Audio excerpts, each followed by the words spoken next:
باغ ڈور انہی کے ہاتھوں میں دینے کی کوشش کی جا رہی ہے۔ کل کا جلسہ جو ہے نواز شریف صاحب نے بڑی اس میں کیا بات کریں، انہوں نے کوئی بات ہی نہیں کی۔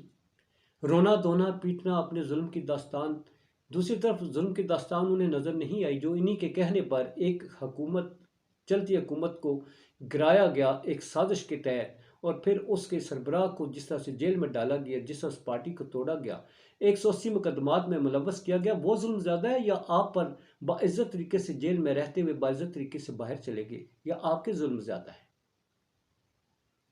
آپ اپنی ظلم کی داستان روتے رہے، مگر معاشی پلان نہیں دیا کہ جو ان کے بھائی اس ملک کا بیڑا غرق کر دے، ڈیفالٹ کے دانے پر پہنچا گئے ہیں، اس کا کوئی ذکر نہیں تھا کہ میں اس کو کیسے آگے سنبھالوں گا۔ اپنا معاشی پلان دیتے، آپ پورا وقت اس قوم کے دکھوں پر مرہم رکھنے کے لیے آپ کہتے کہ میں نے آ کر یہ کرنا ہے، میرے پاس یہ پلان ہے، میرے پاس یہ ہے۔ آج میں مزے کا خیز قسم کی خبر دیکھ رہا تھا کہ جناب محمد نواز شریف صاحب نے قوم کو خوشخبریاں دینے کے لیے جناب اسحاق ڈار صاحب سے معاشی تجاویز طلب کر رہی ہیں۔ وہ اسحاق ڈار صاحب جنہوں نے 16 ماہ اس ملک کا بیڑا غرق کر دیا، جس طرح انہوں نے جاتے جاتے ٹیکسز کی بھرمار کی، جس طرح انہوں نے بجلی کے بلوں کا اور گیس کے بلوں کا اور پٹرول کا جس طرح سے وہ قانون بنا کے گئے، وہ آج ہم بھگت رہے ہیں۔ اسی اسحاق ڈار صاحب سے آپ معاشی پلان مانگ رہے ہیں۔ واہ نواز شریف صاحب، واہ کیا بات ہے۔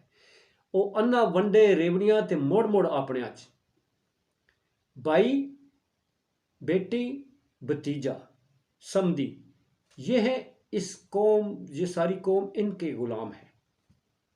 آقا آگے ہیں کہ ہم روٹی میری اتنے روپے کی ہوتی تھی تو اتنے کی ہوتی تھی، بھائی آپ کے بھائی کے دور میں ہی روٹی اتنے کی ہوئی، اس کا بھی تو تذکرہ کر دیتے۔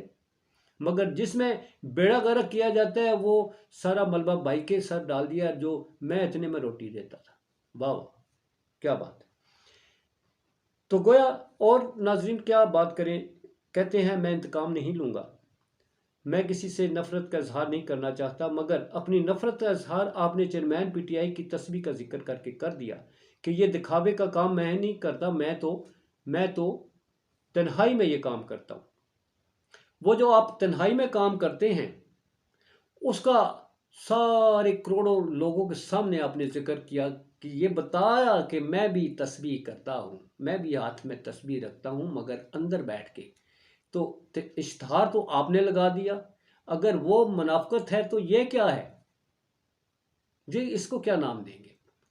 تو یہ ہے ناظرین اکرام، اور ان کی کس بات کا پھر جناب یہاں ناچ گانا نہیں ہو رہا میرے جلسے میں، اس کا بھی ہدف پی ٹی آئی تھی، نام تو نہیں لے سکے، مگر جن کا نام آنے سے پہلے لیا تھا ان کا نام لیتے ہوئے ان کی زبان گنگ تھی، صرف چیئرمین پی ٹی آئی کو ہدف کا نشانہ بنایا، حالانکہ وہ جیل میں ہے، وہ پھر بھی خطرہ ہے، وہ پھر بھی اس میں آپ کو سیاسی موت نظر آتی ہے، کیونکہ آپ میں وہ عوام میں وہ مقبولیت نہیں ہے۔ وہ جو جنرل باجوہ صاحب کا، جنرل فیض حمید اور جو جسٹس صاحبان ہیں ان کے نشان عبرت بنانے کی آپ نے بات کی تھی، اس کے لیے آپ کی زبان گنگ کر دی گئی تھی، آپ بول نہیں سکتے تھے۔ یہ ہے آپ کی جرأت، تو وہ جس کو آپ کہتے ہیں کہ میں انقلابی لیڈر ہوں۔ ایٹمی پروگرام کے بارے میں بڑی بات کر دی کہ میں نے 5 ارب میں مل رہا تھا، 5 ارب روپیہ لینے کے لیے تو کہا جاتا ہے، ڈاکٹر قدیر صاحب کہتے ہیں کہ نواز شریف صاحب ایگری تھے کہ 5 ارب جو ڈالر ہیں وہ لے لوں، 2 ارب ڈالر اپنے سے اپنی جیب میں کمیشن ڈالوں گا۔ یہ جتنے بھی قرضے آتے ہیں کمیشن کھاتے ہیں سارے، ویسے تھی اربوں خربوں ڈالر کے یہ مالک بن جاتے ہیں۔ یہ جتنا ناظرین اکرام ہم پر بوجھ لادا جاتا ہے، یہ باہر سے جو قرضہ ملتا ہے، IMF سے ملا، کہیں سے ملا، ان میں کمیشن کک بیکس ہوتی ہیں جو اپنوں میں بانٹتے ہیں، یہ انہیں ملتی ہیں۔ تو ناظرین اکرام یہ وہ سچ ہے، ایٹمی پروگرام بھٹو نے شروع کیا، جنرل ضیاء الحق کا سہرا اس کے ساتھ جاتا ہے جس نے اسے کمپلیٹ کیا، اور دھماکے کروانے کا سہرا اس وقت کے آرمی چیف، صدر، وزیر خارجہ اور ڈاکٹر عبدالقدیر خان کے ساتھ جاتا ہے، جو نواز شریف صاحب اپنے سر لیتے ہیں، کہتے ہیں ہم 28 مئی والے ہیں، 9 مئی والے نہیں ہیں۔ 9 مئی کے بھی جب داستان کھلے گی تو اس میں پتہ نہیں کتنے تشریف آئیں گے، یہ بعد کی باتیں ہیں۔ البتہ 9 مئی کے واقعات کے حوالے سے اہم خبر یہ ہے کہ سپریم کورٹ آف پاکستان میں 9 مئی کے واقعات میں 9 ملزمان جو ہیں انہیں درخواست دائر کر دیے گئے کہ ہمیں ملٹری کورٹ میں ٹرائی نہ کیا جائے.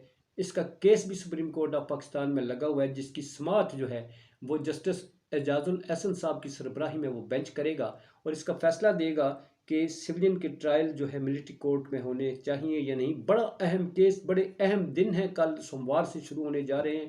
اور اگلا کیس ہے جناب چیف جسٹس آف پاکستان کے پاس لگا ہوا، جناب قاضی فائز عیسیٰ صاحب سنیں گے 90 دن کے اندر انتخابات کرانے کا جناب عمر عطا بندیال کا فیصلہ، جس کی حکومت دولی الیکشن کمیشن آف پاکستان نے کی، وزارت خزانہ نے کی اور وزارت داخلہ نے کی. ان میں توہین عدالت لگتی ہے یا نہیں لگتی؟ آئین کی پاسداری کا چرچا کرنے والے اور اس کا ڈنڈورا پیٹنے والے ہمارے آنریبل نئے چیف جسٹس آف پاکستان قاضی فائز عیسیٰ صاحب ہیں. اب وہ یہ فیصلہ کس طرح کا دیتے ہیں اور جو وہ فیصلہ دیتے ہیں یہی ہمارے آگے کی سفر کی جو ہے وہ تعین کرے گا.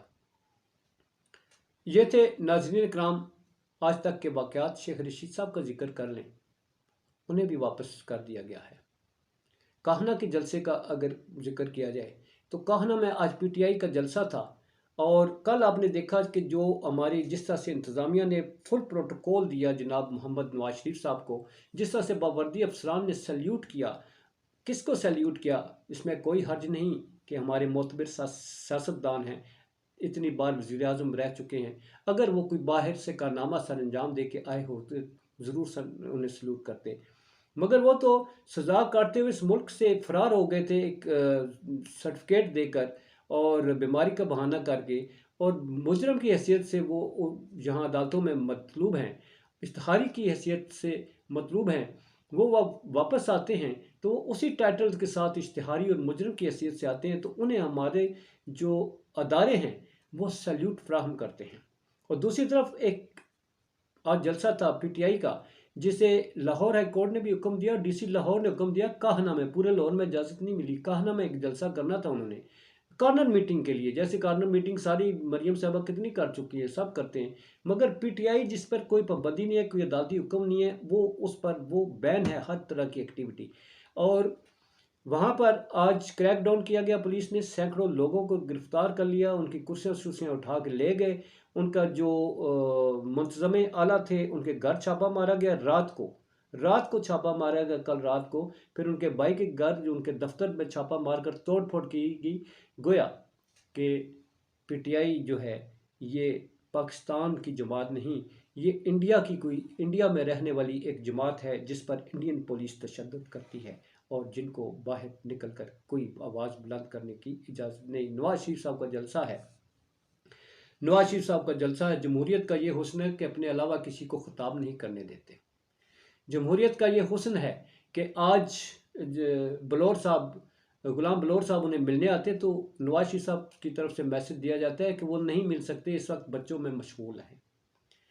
یہ جمہوریت کا حسن ہے کہ انہیں اس وقت یقین ہے کہ میں وزیر اعظم ہونے جا رہا ہوں، اس لیے گردن میں سریا آنا جو ہے وہ ایک فطری سی قدرتی سی بات ہے. تو کل کے جلسے میں کسی اور کو خطاب نہ کرنے دینا یہ بھی جمہوریت کا حسن ہے. یہی جمہوریت کا حسن ہے نواز شریف صاحب نے جو اس ملک میں رائج کیا، جس میں آواز اٹھانے والے کو اٹھا لیا جاتا ہے، اس کو غائب کر دیا جاتا ہے، اس کو گھسیٹا جاتا ہے، اس کو گریبان سے پکڑ لیا جاتا ہے، اس سے برہنہ کیا جاتا ہے. یہ جمہوریت کا حسن ہے. اللہ ہی حافظ ہے. پاکستان زندہ باد، پاک افواج پائندہ باد.